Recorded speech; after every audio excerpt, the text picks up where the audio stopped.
Former California Republican Chairman and San Diegan Ron Nehring will be facing off now against Gavin Newsom for Lieutenant Governor in November. He joins us this morning with what's next for his campaign. Good morning to you. Good morning. Thanks for being here. Thank you. Your reaction to what happened yesterday? It was a big win, and so we're very, very excited about that. 2014 is going to be a great year for our party, and last night voters nominated a great slate of candidates who are going to challenge the status quo and take the battle to the other team and offer a better vision and leadership for California. All right, you are optimistic, but let's look at the numbers from statewide. 50% basically for Gavin Newsom, 23% for you. That is going to be tough to overcome in the next 5 months. Well, when you consider there were 8 candidates on the ballot, that really diminishes everyone across the board. What I look at is the fact that Gavin Newsom got the lowest percentage of all the Democrats seeking re-election statewide. So he didn't do as well as the governor, as the attorney general, even as the insurance commissioner. He only got 50% of the vote, and that's fine. That sets the stage for us going forward. But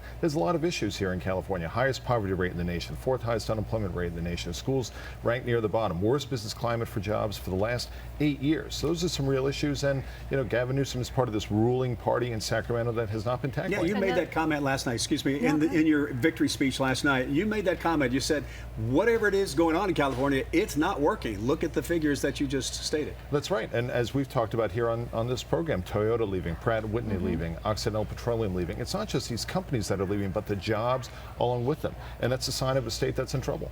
And listing off those issues, another issue is people aren't getting out there and voting. I mean, they're saying 1 in 5. So for November's election, what would you like to say to the people to get them out to help you out? Well, that the future of our state and the opportunities that are present in California really does owe a great deal to what type of policies come out of Sacramento. We have the highest income tax in the nation, the highest sales tax, 4th highest, one of the highest gas taxes.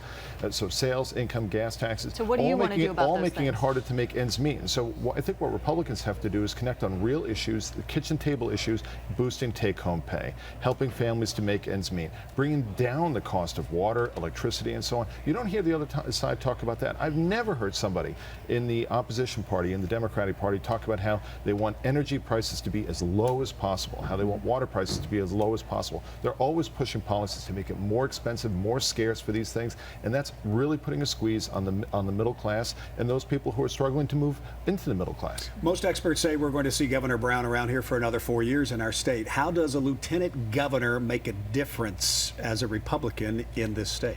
Well, in terms of the campaign, we certainly have to connect on issues that transcend partisanship, just like we did with Proposition B, pension reform in the city of San Diego, just like Kevin Faulconer did by transcending partisan politics and connecting with people on issues that really matter to them. That really is the pathway for the Republican Party and Republican candidates moving forward. And specifically, we have to speak to our immigrant communities. My parents were German immigrants. They spoke no English when they came here in 1961. They had to go through the entire process. I know what it's like to be in an immigrant family. We're going to connect with people on that basis as well. And I'm very, very excited about it. It's going to be a great year. We're going to have a great wave nationally, and we've got great running mates running statewide too. How quickly do you continue the campaigning? It's what, 4 or 5 months until November? We're continuing it right now. Right That's now? why we're here. Right now? That's well, exactly I don't know if you right. took a little break There's or no if you break. just No break. pushing through. Yeah. No break. How do you take that strategy? Because your numbers are better here in the county, 43 to 35. You were only down about 8 points. Does that mean you have to go to Northern County? You have to get your name out in